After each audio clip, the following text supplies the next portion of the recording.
दोस्तों, एक नगर में एक महान बौद्ध भिक्षु रहा करते थे। वह बहुत ज्ञानी थे और बहुत ही शांत स्वभाव के थे और उनकी यह बात ही उनकी विशेषता भी थी। एक बार की बात है, बौद्ध भिक्षु नगर वासियों को उपदेश दे रहे थे। बौद्ध भिक्षु कह रहे थे कि शब्दों में जीवन बदलने की शक्ति होती है। अपने शब्दों से जीवन बदलो। हम जो भी शब्द अपने लिए या दूसरों के लिए कहते हैं या जो भी बातें करते हैं, उस पे हमें ध्यान देना चाहिए। इतना कहकर बौद्ध भिक्षु ने अपना उपदेश समाप्त किया और वहां से चले गए। एक दिन वह बौद्ध भिक्षु एक मार्ग से होकर गुजर रहे थे। उसी मार्ग से एक युवक होकर गुजर रहा था। उस युवक ने जब उन बौद्ध भिक्षु को देखा तो वह जोर जोर से हंसने लगा और कहने लगा, अरे साधु महाराज, आप तो ढोंगी है। आपके उपदेशों में यह कहने से कि शब्दों में बड़ी ताकत है, आपकी बात सत्य नहीं हो जाएगी। ये सब सिर्फ बातें हैं। भला ऐसे कैसे हो सकता है कि शब्दों से हमारा जीवन बदल सकता है। उस युवक की सारी बातें उन भिक्षुओं ने ध्यान पूर्वक सुनी और उसके बाद वह मुस्कुराते हुए उस युवक से कहते हैं, बेटा, नाद से ही तो यह दुनिया प्रकट हुई है और अच्छे शब्दों के पीछे भी नाद ही होता है जो पूरा जीवन बदल देता है। वह बौद्ध भिक्षु उस युवक से कहते हैं, देखो, मैं तुम्हें अपने अनुभव से बता रहा हूँ, लेकिन फिर भी तुम्हें यकीन न हो तो तुम इसे खुद आजमा कर देख सकते हो। उन बौद्ध भिक्षु की यह बात सुनकर युवक थोड़ा सा गंभीर हो गया। उसने काफी देर सोच विचार किया और उसके बाद उन बौद्ध भिक्षु से कहता है, हे गुरुवर, अगर ऐसी बात है तो आप मेरे साथ चलिए। मेरा छोटा भाई है जिसकी उम्र करीब 25 वर्ष है और उसे न जाने क्या हुआ है। वह करीब 3 वर्षों से कुछ भी नहीं करता, बस लेटा रहता है। दिन भर वो कुछ न कुछ सोचता रहता है। उसकी यह हालत देखकर हम सब बहुत परेशान हैं। माता पिता भी बहुत चिंतित रहते हैं। हम सब ने कई तरीके अपनाए, कई योजनाएं अपनाई, लेकिन कुछ भी काम नहीं आया। हमने कई बार उससे बात करने तक की कोशिश की, लेकिन वह हमसे कुछ भी नहीं कहता। परिवार का हर एक सदस्य पूरी तरह से थक चुका है, हार चुका है। आखिर वह क्या करना चाहता है, किसी को कुछ नहीं पता। तो हमारे शब्दों से उसका जीवन क्यों नहीं बदला? और जैसा कि आप कह रहे हैं कि शब्द सचमुच जीवन बदल सकते हैं, तो क्या आप मेरी मदद करेंगे? इस पर बौद्ध भिक्षु मुस्कुराते हुए उस युवक के साथ चल पड़ते हैं।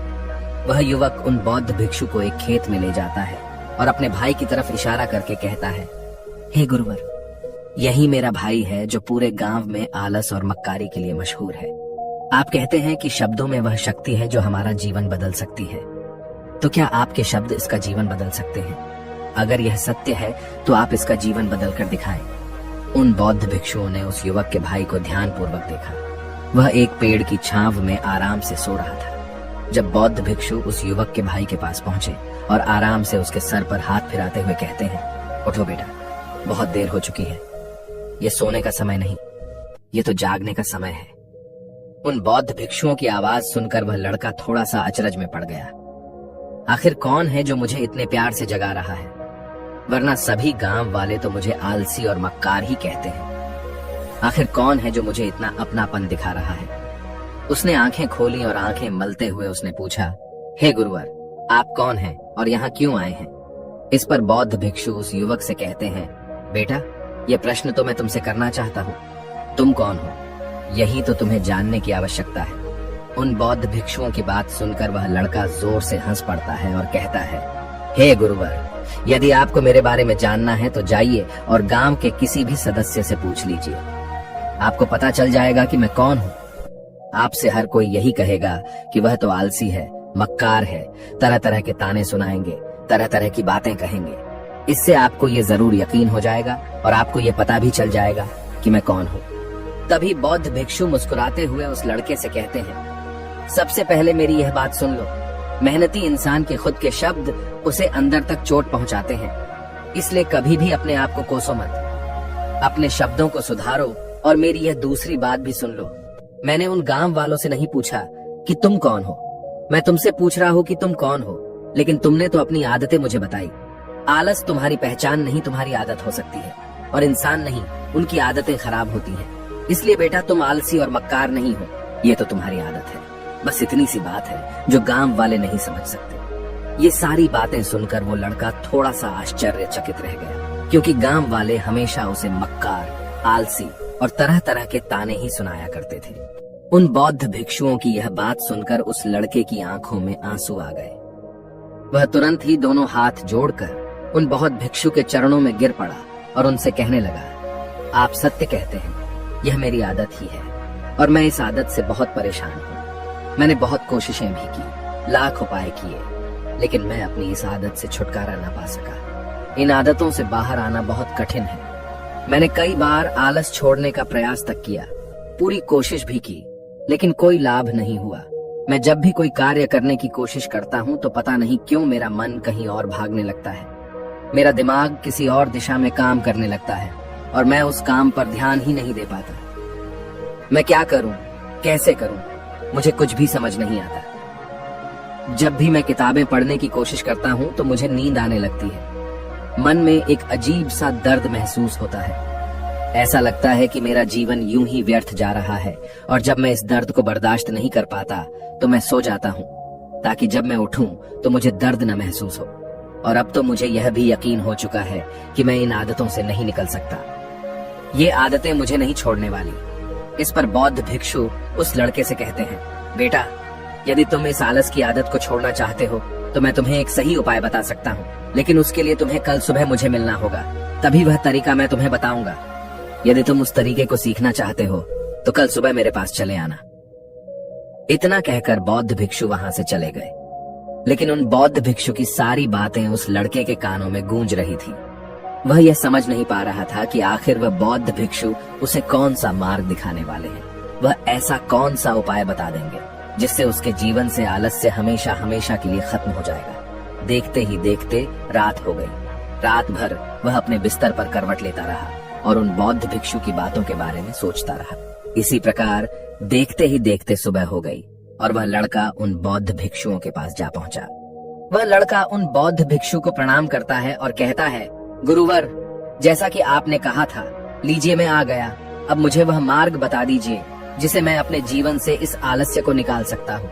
तभी बौद्ध भिक्षु उस लड़के से कहते हैं, बेटा, जब भी तुम्हारा मन दुविधा में हो, तुम निर्णय न ले पा रहे हो और तुम्हारे मन में तरह तरह के प्रश्न उठ रहे हो कि मैं क्या करूं, कैसे करूं, इस कार्य को पूर्ण कैसे करूं, यह सब कैसे होगा, तब तुम वास्तविकता में अपने अतीत से सोच रहे हो कि पिछली बार तुम्हारे ऐसा करने पर क्या हुआ, या अतीत में तुमसे लोगों ने क्या कहा था। तो आज से कभी भी अपने अतीत से नहीं, बल्कि भविष्य से सोचो। इस पर लड़का कहता है, भविष्य से? वह भला कैसे? तभी बौद्ध भिक्षु उस लड़के से कहते हैं, मान लो कि तुम्हें आज किसी भी चीज की कमी नहीं है। तुम्हारे पास वो हर चीज है जो तुम चाहते हो, वह सारी सुख सुविधाएं हैं। तो अब बताओ, तुम अपना जीवन कैसे व्यतीत करना चाहोगी?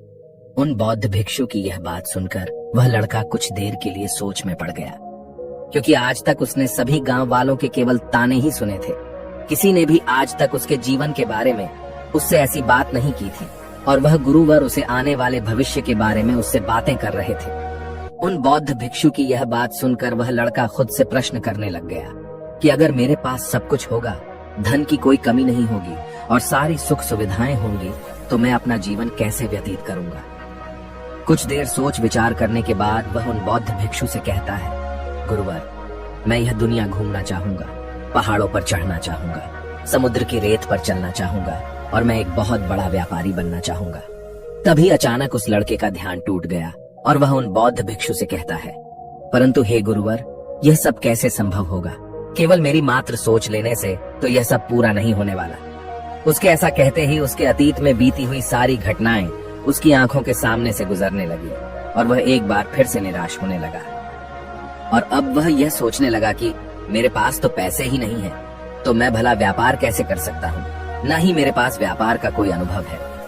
ऐसी स्थिति में मैं भला यहाँ से कैसे निकल सकता हूँ? उस लड़के के इस प्रश्न का जवाब देते हुए वह बौद्ध भिक्षु उस लड़के से कहते हैं, भंते, हर रात में सोने से पहले तुम हर दिन अपना लक्ष्य एक कागज पर लिखो और सुबह उठकर सबसे पहले उस लक्ष्य को देखो और सोचो कि उस लक्ष्य को पाने के लिए तुम आज क्या कर सकते हो, और जो भी तुमने उस कागज पर लिखा होगा उस कार्य को उसी दिन पूरा करने की हर मुमकिन कोशिश करो।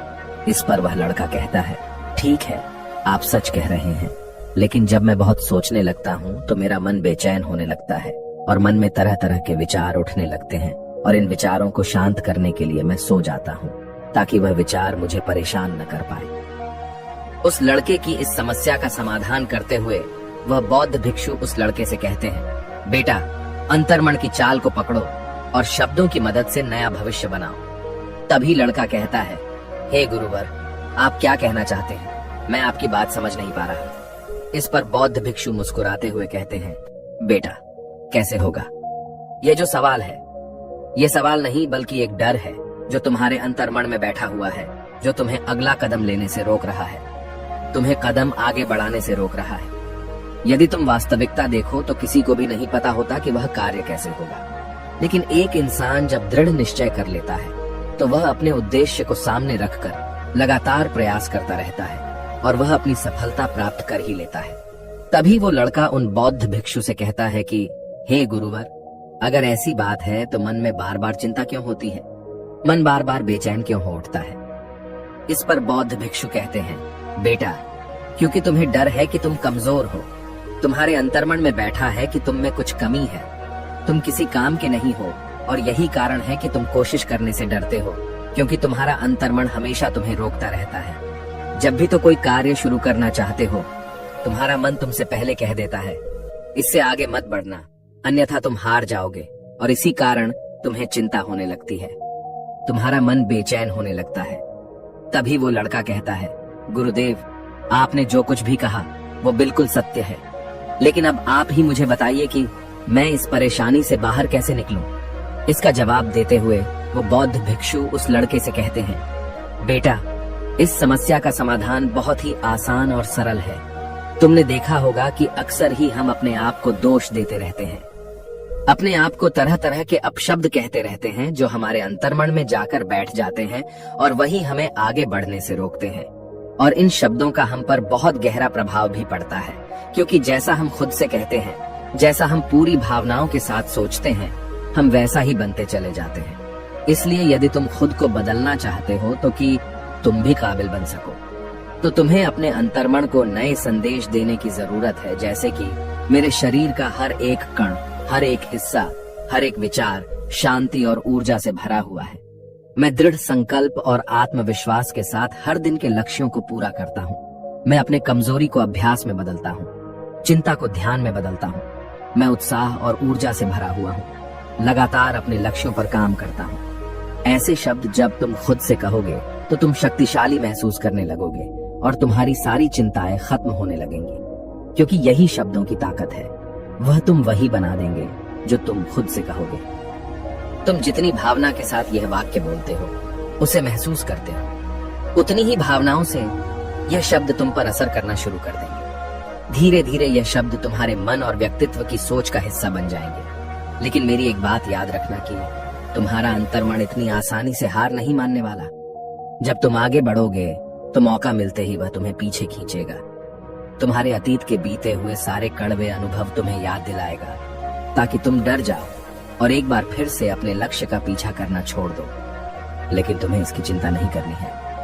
उन सकारात्मक शब्दों के कारण तुम्हारा मन सकारात्मक विचारों को स्वीकार करने लगेगा। आगे वह बौद्ध भिक्षु उस लड़के को चेतावनी देते हुए कहते हैं, मेरी एक बात और याद रखना कि तुम्हारा ध्यान आलस्य पर नहीं होना चाहिए, अर्थात तुम्हें कभी आलस नहीं मिटाना, बल्कि तुम्हें एक नए भविष्य का निर्माण करना है, एक नए व्यक्तित्व का निर्माण करना है। तुम्हारा पूरा ध्यान केवल इस पर ही होना चाहिए। उन बौद्ध भिक्षुओं की बात सुनकर लड़का कहता है, ठीक है गुरुवर, आप जैसा कहते हैं मैं वैसा ही करूंगा। तभी वह बौद्ध भिक्षु उस लड़के से कहते हैं, बेटा, अभी तो मैं इस गांव से जा रहा हूँ, लेकिन कुछ सालों के बाद मैं वापस आऊंगा।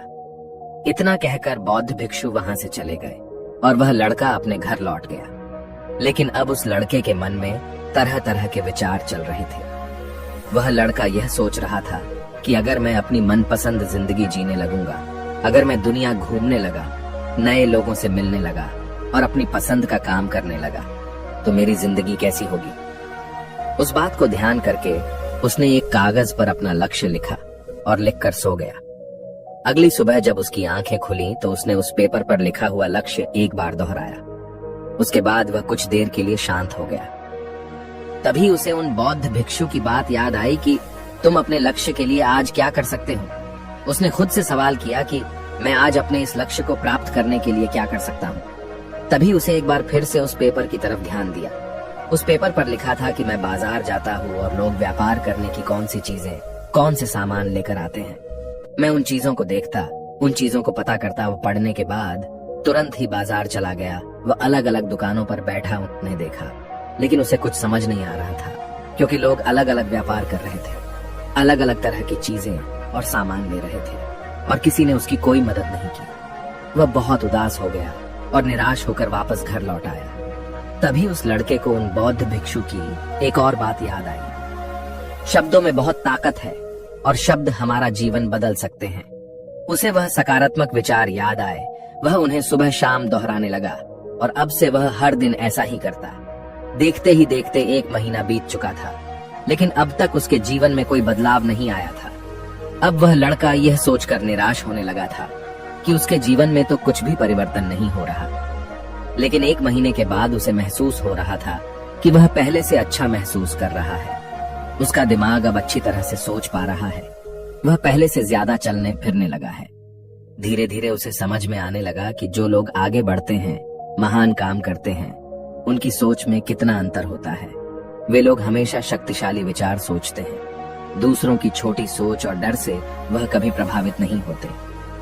जब भी उनके सामने कोई मुश्किल आन पड़ती है तो वह घबराते नहीं, बल्कि उस समस्या का समाधान निकालते हैं। इस समस्या के समाधान पर ध्यान केंद्रित करते हैं और न ही वह कभी किसी का इंतजार करते हैं। वह केवल खुद पर विश्वास करते हैं और तुरंत ही कदम आगे बढ़ाते। जब उस लड़के को ये सारी बातें समझ में आने लगी तो उसने भी धीरे धीरे अपने कदम आगे बढ़ाने शुरू किए। उसने बिल्कुल वैसा ही व्यवहार करना शुरू किया। अब से वो कभी खाली नहीं बैठता था। जब भी उसका मन करता वो बाजार जाता और लोगों के बारे में जानता समझता कि वो किस प्रकार व्यापार कर रहे, कौन से चीजें खरीद रहे हैं और किन चीजों पर उन्हें लाभ हो रहा है। और जब उसका मन करता तो अपने पिता की मदद भी करता था। वो अपने पिता के साथ मंडी में जाता, वहां पर जाकर मोल भाव करता। ते हमेशा कुछ न कुछ सीखने में ही जुटा रहता है। तभी एक दिन गांव में एक मसाले का व्यापारी आया। उसे कुछ पढ़े लिखे नौजवानों की जरूरत थी जो माल की गिनती कर सके और हिसाब रखने का काम कर सके। वह लड़का अपने लक्ष्य को जानता था कि उसे क्या पाना है। उसे समझ में आ गया था कि इस काम से उसे बहुत कुछ सीखने को मिलेगा। बेहिचक उस सेठ के पास पहुंच गया। वह जानता था कि उसे उस काम के बहुत कम पैसे मिलेंगे, लेकिन फिर भी वह उस काम को करने के लिए तैयार था। अब उस लड़के की सोच पूरी तरह से बदल चुकी थी। अब वह बाकी लोगों की तरह नहीं सोचता था। बहुत ईमानदार और समझदारी से काम करता था। देखते ही देखते करीब 3 महीने बीत गए और अब व्यापारी यह समझ चुका था कि नौजवान बहुत ही समझदार है और वह उसे व्यापार में बहुत मदद करता है। इसलिए उस मसाले के व्यापारी ने उस लड़के को अपना सहायक बना लिया। उस व्यापारी ने देखा कि इस लड़के की दिनचर्या सबसे अलग है। ये हर दिन पढ़ता है, लिखता है, सुबह उठकर ध्यान करता है, नई चीजें सीखता है। परेशानी आई तो भी विचलित नहीं होता। ये सबसे सम्मान से बात करता है, सबका आदर करता है। देखते ही देखते 1 साल बीत चुके थे और अब तो व्यापारी उस नौजवान से बहुत खुश था। उसने धीरे धीरे उस नौजवान को व्यापार के सारे गुण सिखा दिए और देखते ही देखते वह लड़का अब एक छोटा सा व्यापारी बन चुका था। और जब उस लड़के के अंदर व्यापार की समझ आ गई तो उसने जड़ी बूटियों का व्यापार शुरू कर दिया और देखते ही देखते केवल कुछ ही वर्षों में उस नगर का सबसे बड़ा व्यापारी बन गया। लोग उसे सबसे बड़े व्यापारी के नाम से जानने लगे। उसकी नाम दूर दूर तक फैलने लगा। करीब 5 वर्षों बाद जब वह वापस अपने घर लौटा तो लोग बहुत हैरान थे। उसे देखकर लोग बहुत अचंभित थे। उसके सारे जानने वालों ने उस लड़के से पूछा, तुम इतना कैसे बदल गए? तब उसने कहा, उन गुरु ने सच ही कहा था, शब्दों से हम जीवन बदल सकते हैं। वैसे आपने आज की इस वीडियो से क्या सीखा हो, मुझे आप कमेंट में जरूर बताइएगा। इसी के साथ में उम्मीद है कि आपको आज की ये वीडियो जरूर पसंद आई होगी। तो इस वीडियो को लाइक और अपने दोस्तों के साथ शेयर भी जरूर कीजिएगा और हमें ऐसे ही सपोर्ट करने के लिए चैनल को सब्सक्राइब जरूर दबा दीजिएगा। तो चलिए फिर मिलते हैं अगली वीडियो में। तब तक के लिए अपना ख्याल रखें। धन्यवाद और नमो बुद्धाय।